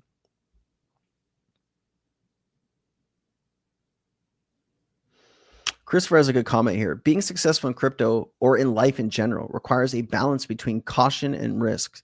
So I don't blame anyone for feeling any sort of way about ZBIC. To question it is doing right, in my opinion. I appreciate that, man. I appreciate that. Man, like, there's a lot of people that own ZBIC. I want that to be a real company doing real things for a long time for people.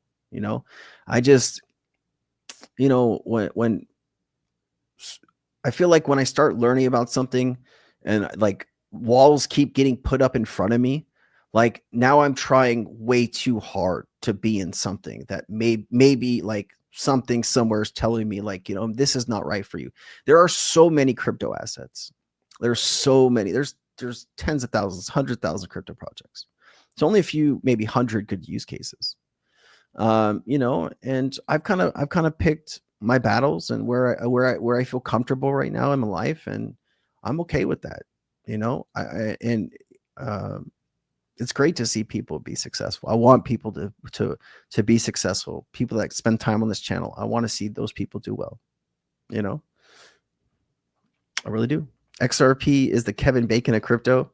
It doesn't sound like a good thing, man. Is that a good thing? Kevin Bacon was kind of like in a weird kind of class of actor for a long time in the United States. More recently, he's become more popular, but like I remember some movies that Kevin Bacon did in like the 90s and early 2000s that were kind of questionable. But I don't know if that's a good thing, man. You got to tell me, Jag. Maybe try again, Scott. I'll do that, man. I'll do that. I'll definitely try again. Let me see if I can pull it up, man. Let me just see if I can pull it up. Let me see here. I did this recently too, man. So I should be able to find this really quickly. Yeah, here you go. Here you go.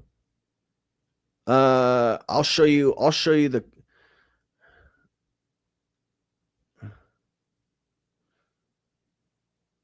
All right, here. This is what I sent to Zebik. I'll show you my freaking live conversation with Zebik.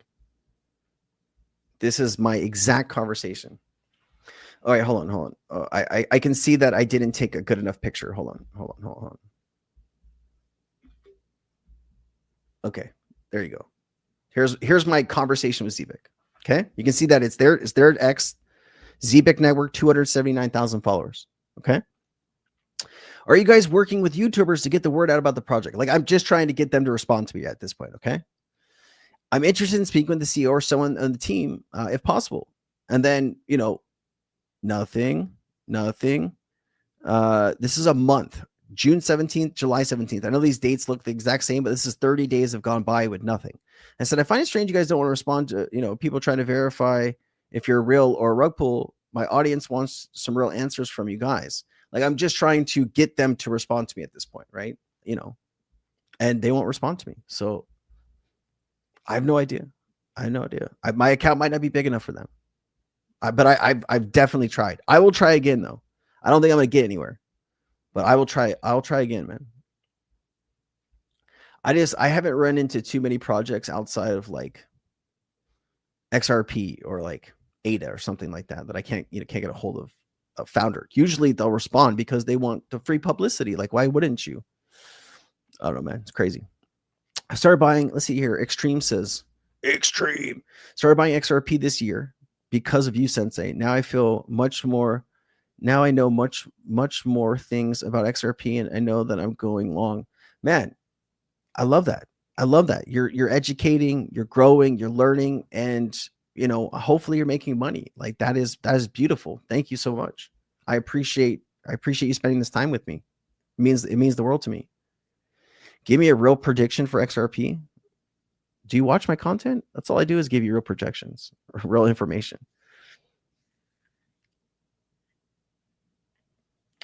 Unpopular opinion. It's hard to see where this is going. And I'll tell you why. When it comes to XRP, I think XRP could do incredible numbers over the next few months, but getting that spot ETF is going to really, be the make or break doing really well over the next like 5-6 months. And now there's some new information that, the SEC is going to wait till like October, mid-October to even get an answer on maybe one of these. If we are still in a 4-year cycle, right, this ETF approval stuff could come really at a shit time. Because as the market should be cooling off, looking at, data from previous bull markets, what will happen? Will there still be a demand? Will XRP pump while the rest of the market is going down? That's hard for me to imagine, right? Usually people buying into institutional demand for XRP, a lot of those people might be very, very smart and educated investors. But you still get some XRP army to show up, right? Because, like, listen, if you can get a few $1 billion worth of XRP demand very quickly in like October, November, December, that could, if you get a 400x or 500x market multiplier on that inflow, you could do a few $1 trillion in market cap pretty quickly. I'm going to be looking at that information and planning accordingly. I don't think I'll ever sell all my XRP, but I lost a lot of money last cycle, not understanding the 4-year cycle. And I don't want to make those same mistakes. And I'm really going to be, looking at the data hard and watching every kind of break and moment on this channel. And I'll let you know when I decide to do stuff. What's up, other Nomad? Great to see you, man. Great to see you, brother. 314 lull. Have you heard of the Spark of kernel tokens? I have not heard of that, Raz. What is that? Spark and kernel tokens. I don't know. I don't know what that is, man. Good day, mate. Hey, mate. Good day from Australia. Do you think when regulation really kicks in, it will shut down the shit coins and clear up the market? You know, like that's something that I would love. That's something that I would love, man. The way you can do that is by, you know, in order to launch a meme coin project, you have to like register, right? You have to register the project. You have to like register the business, the company, right? That would cut down on a large swath of scams. But you're also going to get people that are in, you know, Russia and maybe China and Pakistan and India and some of these places that are a little harder to extradite people from, that are going to launch these to infinity. So can you ever really get control on that? I don't know, man. I don't think so. I don't think so. You could make it harder for, you know, I think if you had some kind of like registration setup that people could go and look to see if this was really a real registered, you know, community project. And I think that would cut down on a lot of people losing money to scams. But will it ever go away completely? No. No.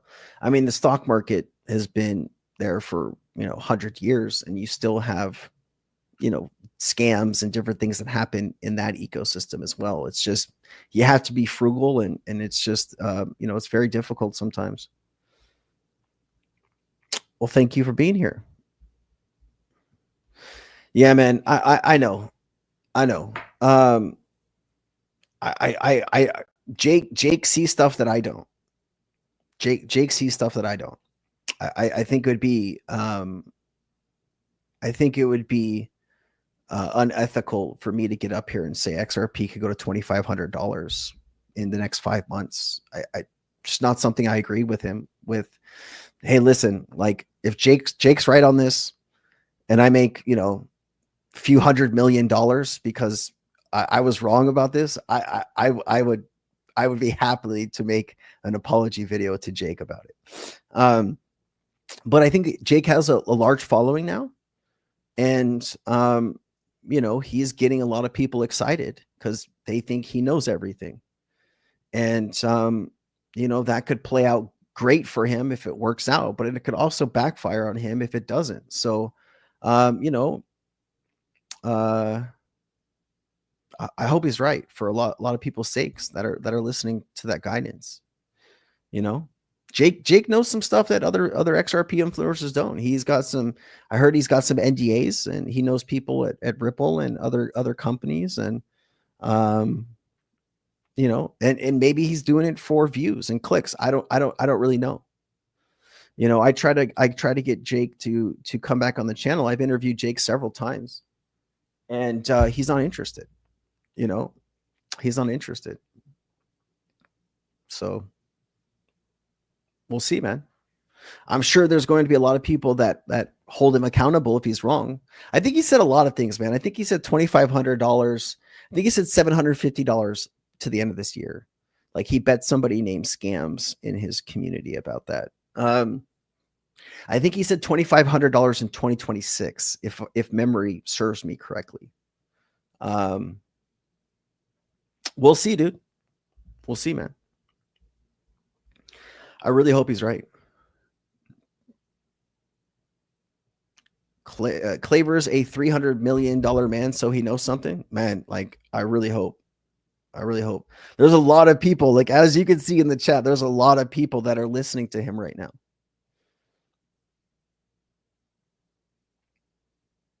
I hope he's right, dude. I hope he's right, man. It takes some balls to put your money where your mouth is, though.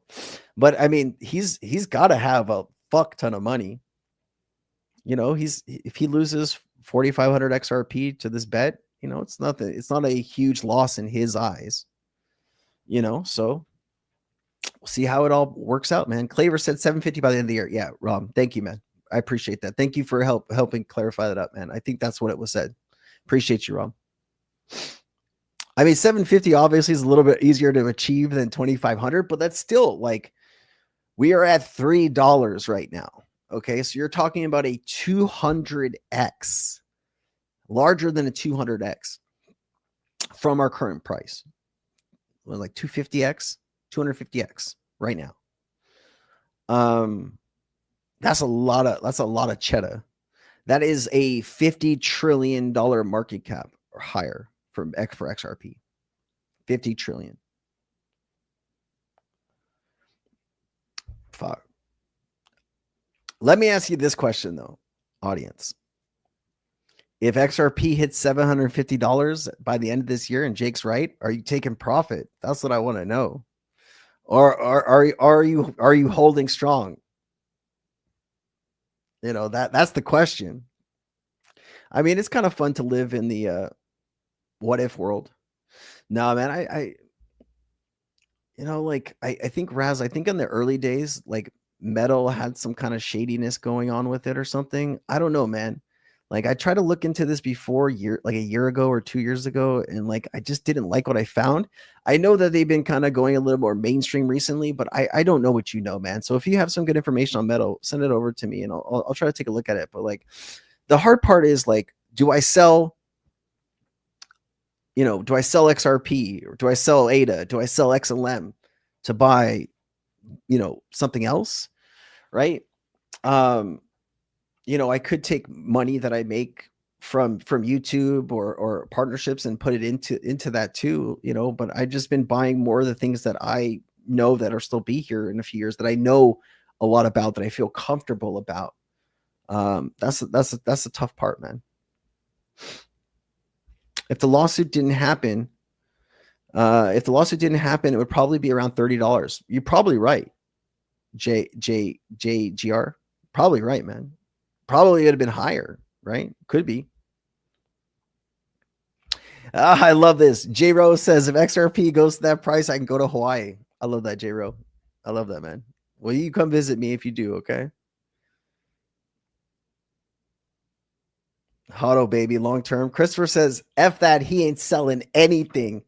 750. That's not high enough for Christopher. I like that. Christopher's got some, man, he's got some stones. I like Christopher, man. He's that's a spicy guy. Maybe it goes into the value sense. A stablecoin, CBDCs, tokenization, liquidity pool, circulation decrease. You're talking about the domino effect, right? Yeah. I've been spending some of my free time. I don't know. Is it any of it my free time? I've been spending a few hours looking into this a little bit harder. You know, the reverse carry trade, you know, lower liquidity on exchanges, thinner order books. I've been digging into all of it. And so what I wanted to do is really understand the argument and spend a little bit more time. And then I was going to, you know, make a video about what I saw and, you know, and just try to bring some other additional information into it. But I mean, you know, he's already made such great content. Like, could I make his content better? I don't think so. Like, he makes some pretty good content. You know, and originally I think it's his idea. So, you know, I just wanted to better understand his thought process and see what comes out of it. But you have to like look at like CBDCs. We're still far away from CBDC mass adoption. I mean, even taking a look at the ECB, the European Central Bank, they're going to make a decision in October, but that's probably not going to roll out for a few years, right? Maybe a year if you're lucky. CBDCs are like a 2030 type timeline. I mean, there is a pretty low supply compared to what people think is available. Because like people always see the circulating supply of 59 billion and just assume there's 59 billion XRP available. It's not really kind of accurate, right? Because there's a lot of people that ain't going to sell their XRP no matter what you do. Now, I think something that you left out here is the new kind of like DeFi layer being built out on the XRP ledger, the EVM sidechain, and all of those projects, lending, borrowing, infrastructure. All of those projects will require XRP to work, and if we can have a boom cycle in the XRP space with new projects, that's going to bring a lot of utility to the token that we didn't really have before. And so, I would add that to your list here that I just, I don't see that. But definitely something to take notice of, man. He was talking to Congress the day of the Genius Act. Who was Jay Claver? I sell XRP when it gets to 10K. Well, at least you have a place where you would sell it. I mean, that's good at least, right? Pegasus 350. Thank you for the 499. I appreciate it. Luna, thanks you. Man, yeah, yeah. Could you even get any money out at that point? It would probably go, right? It's one of those. If you blink, you missed it, right? That could happen too, right? Nathan says, if it hits 750, I take 20-30% of my bag and honestly hold the rest and as it plays out. I think that's pretty reasonable, Nathan. I think that's probably a good strategy, right? Because then, depending how much XRP you actually have, at $750, what 10,000 XRP would be what $7.5 million. So depends how much money you need to live, but that's a really interesting strategy that I think a lot of people can resonate with, man. Hold on, man, my AC is just way down too cold. Hold on, I gotta turn it down. Hold on.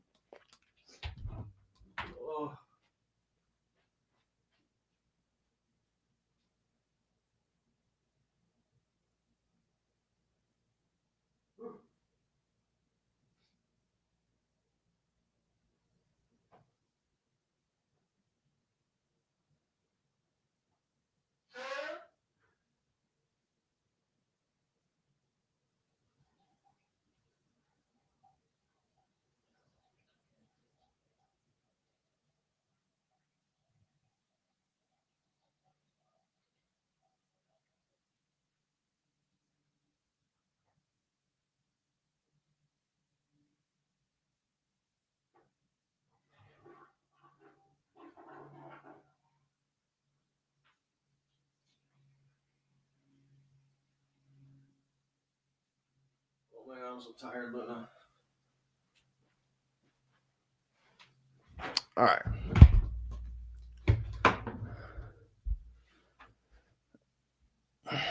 That could be correct. That could be correct. Let me see.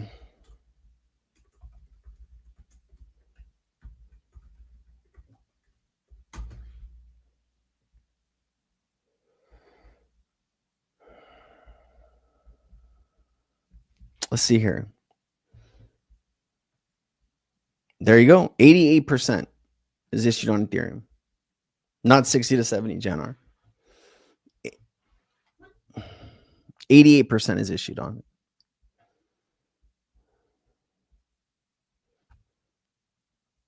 Yeah, I mean, Axel, this is another strategy that people are looking into. This is another great strategy that people bring up all the time. I think just every single person is at a different place in their life. Some people just want to take the money and run, it'd be a lottery ticket for a lot of people. And, some people don't want to go to a bank and have to go through all the paperwork and, loan this and do this and have to worry about getting liquidated. Some people are just going to take the money and run. And, you can't really blame them.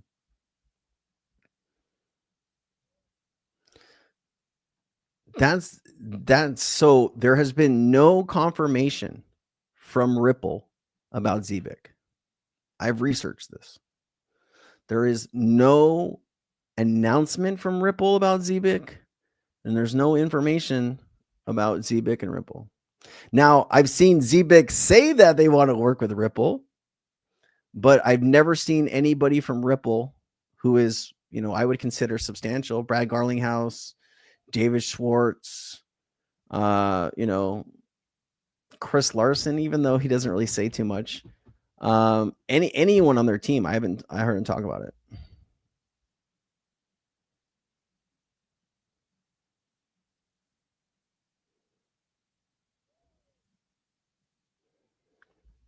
That's tough, man. That's tough. And I think if you've been in the crypto space long enough, we've all sold something too early and we have regret about it. It happens. But hey, you learn something, don't make those mistakes next time.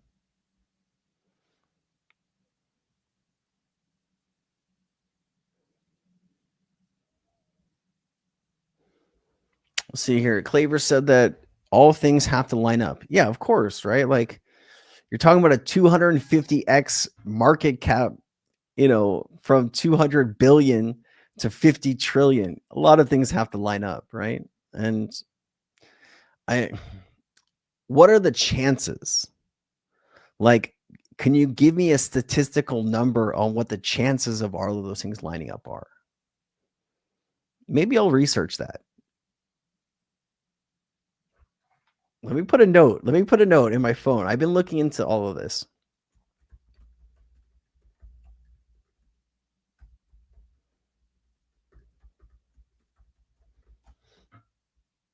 All right, fair enough. I made a note.